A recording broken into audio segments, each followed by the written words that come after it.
Good morning. Today is the day set aside to celebrate and to remember Martin Luther King Jr.'s birthday.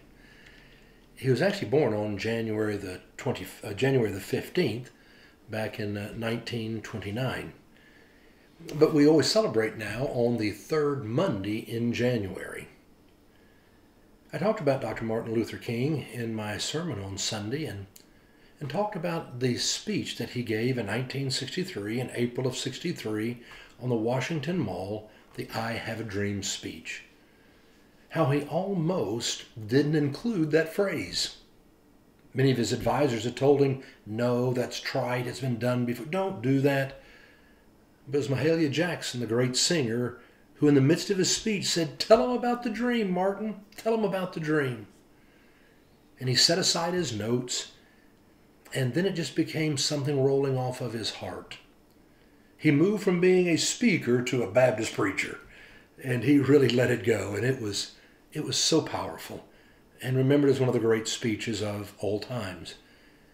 Maybe one of the ways of helping to honor Dr. King on this day, it's important to remember our history, and maybe go back and read a little bit about civil rights, racism, prejudice, what was going on in the 1950s and 60s. Read about Emmett Till. Go back and read about what was going on. It helps us to remember.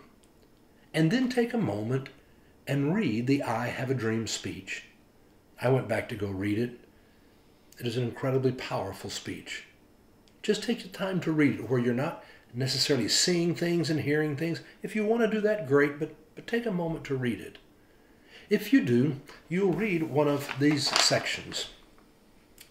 I have a dream that one day, right there in Alabama, little black boys and little black girls will be able to join hands with little white boys and little white girls as sisters and brothers. I have a dream. There's a reason that came to his mind. There's a reason that showed up in the speech. You see, when he was growing up in Atlanta as a little boy, 3, 4, 5 years old, right across the street from where he was growing up was a little white boy where he was growing up, and they were best friends. They loved to go out and play. They were just the best of friends. And then they turned 6 years old to go to the first grade. And Martin had to go to one school for all black children, and his friend went to a white school, all white children. And then his friend announced to him that his parents said he could no longer play with Martin because Martin was black. That made no sense to him. He couldn't understand. Why can't my best friend, this boy I've been growing up with buddies, why can't we play together? And so he went in and asked his parents. He said, I don't understand. And his parents began to explain to him the truth about slavery, what had once existed in our country. And then all about segregation and racism and what was going on in the country and what things had happened to them. And as a little boy, as he starts hearing all of these stories, this truth, Martin said he remembers becoming so angry and he became committed that he would hate every white person he knew. But it was his parents who said it was his Christian responsibility to love everybody he knew.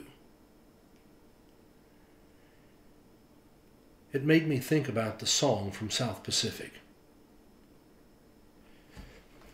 You've got to be taught to hate and fear. You've got to be taught from year to year.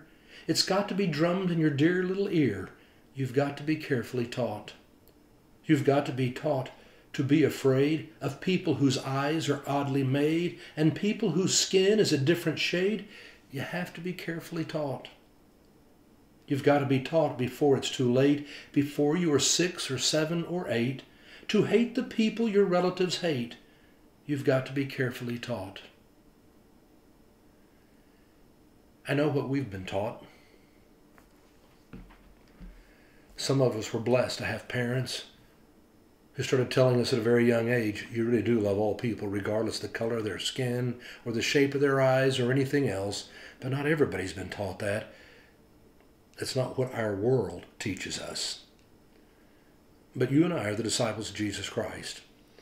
And we have been taught by our Master how we're called to love all of God's children. So on this day, when we remember Martin Luther King Jr. and his life and all that he did to try to help push us forward in doing that in our country, I hope you'll take a moment to reach out to somebody who's different from you, and express your love, your friendship towards them. It will help us to be truly a better world. Have a great day.